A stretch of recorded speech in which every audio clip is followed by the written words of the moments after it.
Hey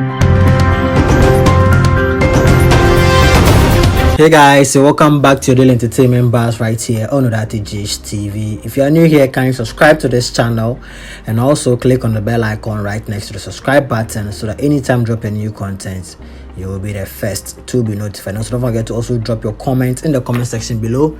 Give this video a thumbs up and also share this video with your friends and loved ones. Yeah, so today's bar is actually a sad one. It has to do with social media mourning a beautiful Ghanaian woman who passed on. Yeah, so tributes have poured in for a Ghanaian girl called Kezia Owusu who died on Wednesday, February 3rd, 2021. Yeah, so this news was first shared by UK-based Ghanaian lawyer and blogger Chris Vincent Ejapon, who actually did not provide additional information about what culminated in the lady's untimely death. Yeah, so he actually used the unfortunate death of the beautiful Ghanaian lady to reinforce the notion that death is a painful and unavoidable as it is, shows why humans must make the most of the little time they have on earth. The respected blogger wrote, "This is Kezia Owusu. She just died last night like that. Such death, though inevitable, should make us all attempt to understand life and come to the conclusion that the stress we take on ourselves is not worth it.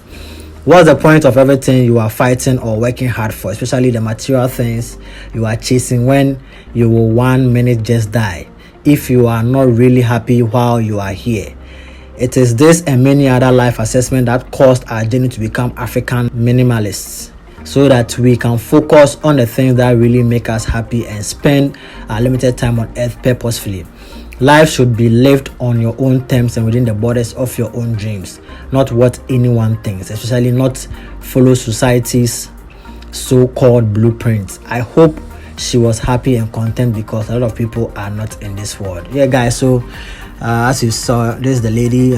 She just passed on some few days ago, and we at TV will say our heart goes out to the family and also our deepest condolence with the family as well. You can also drop your heartfelt condolence in the comment section below. I'll see you guys in the next video. Peace.